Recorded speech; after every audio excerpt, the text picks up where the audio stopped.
Charles Lamson's webcam video. Well, Charles Lamson is all one word. Charles Lamson apostrophe S. Charles Lamson's webcam video. And that's my channel, and you'll see a bunch of clips from previous shows, and check it out.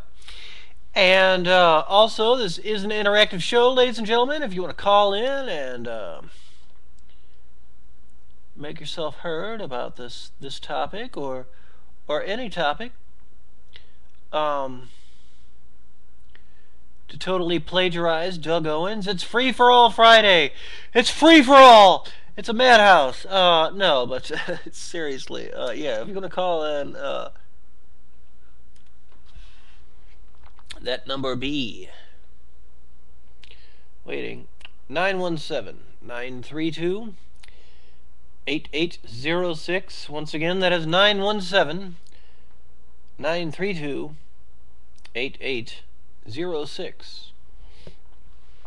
Actually, I think I am going to make a call out here, ladies and gentlemen.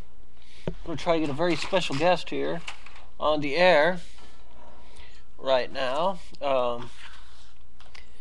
And also, yeah, I just want to say, yeah, if you guys want to come by the chat room as well, we do have a chat room. And you just come to blogtalkradio.com/Charles Lamson and look for that chat link and check us out. But let's see here. If outside U.S., okay, U.S. Dial out. The out dial is still U.S. Okay, so let's see here. We got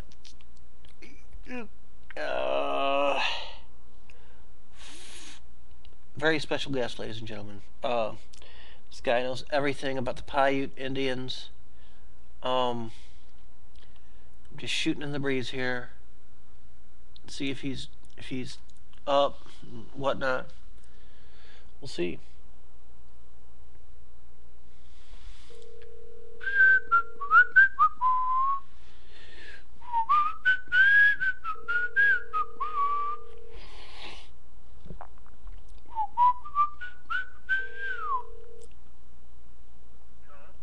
Hey, Tony.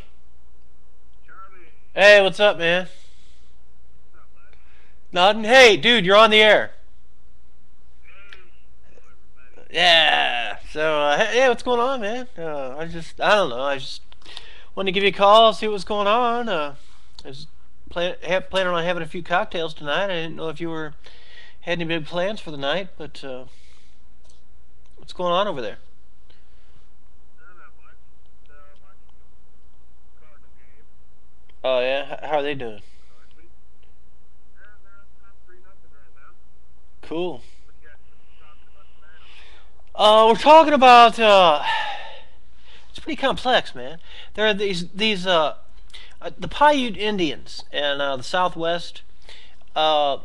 They have this. I guess it is an ancient astronaut theory, but the Paiute Indians in the Southwest, they actually live in Death Valley, and they have this theory of these beings that like live underneath Death Valley or inside the mountains that are on either side of Death Valley, and they're called the Havmasovs. And a lot of people think that they're like ancient Greeks that made their way, because at one time Death Valley was actually part of the ocean, like it was an inlet to the ocean. You know, like even to this day, it's just like a salt crust on the floor, and it was part of the ocean that led out to the Pacific. And so anyway, so they claim that like back in the day, these really smart Greeks, they were actually sort of a secret society, and they were sort of running away from the other Greeks because the other Greeks wanted their secrets, and so they settled in these mountains that are right around Death Valley. And the Paiute Indians have all kinds of stories about these guys, and so I was talking about that, and yeah, it's claimed that these guys actually developed space travel thousands of years ago. And they were ancient Greeks, but yeah, definitely. Anyway, man, I don't know. I haven't talked to you in a while. I had a wild hair up my ass, and I just thought I'd give you a call and see what was up. Right on. I know you got the show to finish. Let me talk to Wendy real quick, and I'll holler back at you later, like about 8:30 or so. All right, cool, Get man. the show Awesome. up and see what we can't do. Awesome. All right, Chuck. I'll talk to you soon, bud. All right, later. Have a good show. All right, thanks, man. Talk to you later. All right, ladies and gentlemen, that was my buddy Tony. Like I just take care of my personal business during the radio show, but I don't care. You know what? Hey, it's what can you do? It's Friday night, ladies and gentlemen. So anyway, the following historical scenario I'm about to go over is a very revolutionary one. Uh, it contradicts traditional historical thought in many ways. And we only ask that you carefully weigh the information and make your own determination as to its accuracy and historical reliability.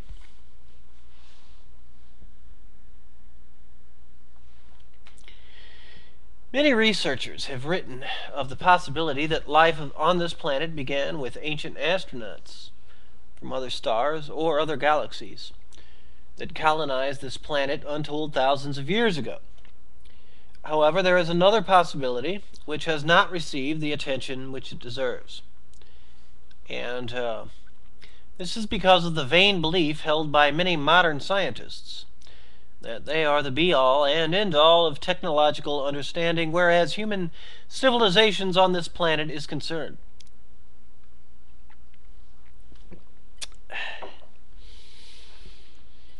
Some of these believe themselves to be the first and only civilization on this planet to have developed sophisticated sciences, or to have landed manned craft on the moon, Mars, and regions beyond.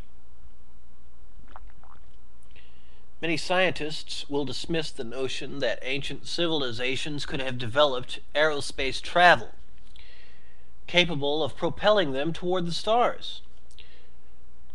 But are their presuppositions justified? Are they?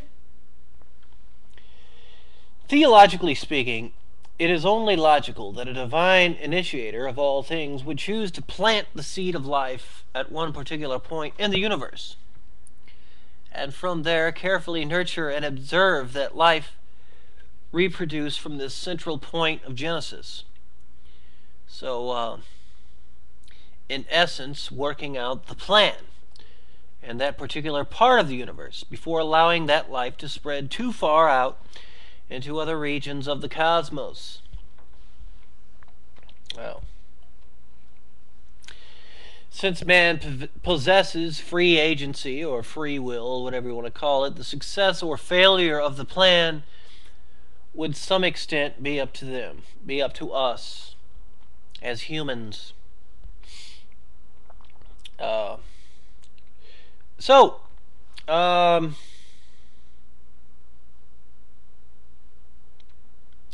this guy goes on. All right, look, it's okay. There is no solid evidence that man evolved from apes. Once again, I contend that technically we are apes. I mean, if you look up the biological definition of what an ape is, I mean, granted, we are so much more than a gorilla or a chimp. I mean, I know that we are so much more than a gorilla or a chimpanzee living in the jungle. I know that, but what I'm saying is if you buy all this stuff about the Anunnaki and extraterrestrials coming down here and genetically engineering our race, then you'll see that, yeah, we are apes, but we are apes that are mixed with alien DNA. That's what would explain where we get our capability to grasp scientific principles and form civilizations and whatnot. art, music, writing, and that kind of thing. Um, so, but still, I mean, if you look at the biological definition, we I think, what is it? We're 98%. I think we're even closer to that to the bonobo chimps. I think we're like 99% genetically similar to bonobo chimps, and which I know there's a huge difference. I know that. I'm just saying, technically, we are primates. We have 5 fingers. We do, and deny it all you want. We do. We are hairy. We actually do have hair all over our bodies. I mean, I know I do. I have hair on my arms. I have hair on my chest. I have hair on my back. I have hair on my ass, my balls, and my legs, my head, my face. So this notion that we're not hairy, I don't know where. I guess some sub races of humans, and when I say sub races, I don't mean lesser races. I mean uh, the various different races that make up humanity.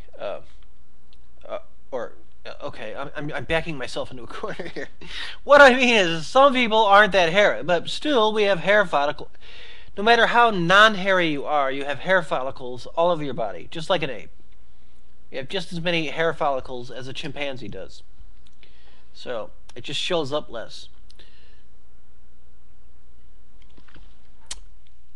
That being said, I do feel we are special creations in that I'm not going to say I believe the Anunnaki thing 100%, but about 90% I do. And I really think at some point they wanted to create a race that could serve them, so they took these ape-like men or whatever and mixed their DNA with their DNA so we could understand directions and take orders and stuff like that, and voila, we have modern day men. So, am I making sense? Does that make sense? Okay. Hey, if you want to argue about it, please feel free to call in, ladies and gentlemen. And once again, that number is. Caught my buddy Tony off guard, huh? That number is 917-932-8806. Once again, that is 917-932-8806. And Tony is he's a very good St. Louis citizen, keeping abreast of the Cardinals situation. God love him. He's one of my best friends on the planet, and we go way back. So anyway, and if you guys want to come by the chat room and drop off some suggestions, go to blogtalkradio.com/Charles Lamson and look for that chat link, and we'll be hanging out there. And so drop by and give me some suggestions that way if you want.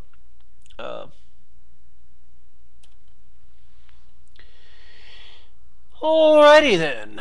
Let me see here. So where were we? All anthropological evidence and discoveries of the so-called... Okay. This guy's going on and on about blah, blah, blah. Okay. Most have heard the legend of the ancient antediluvian society known as Atlantis, who were said to have stumbled onto the secret of manipulating the electromagnetic fields of the Earth via crystal-based technologies. And as a result of their warlike nature, they misused these underlying natural forces and brought destruction upon themselves in the process. So as a result, according to certain sources,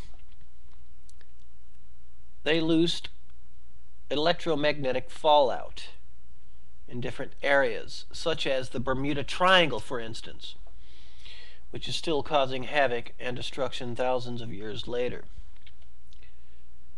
These legends of an ancient cataclysm coincide with biblical references to the Great Deluge, which devastated the earth, probably as a result of megatons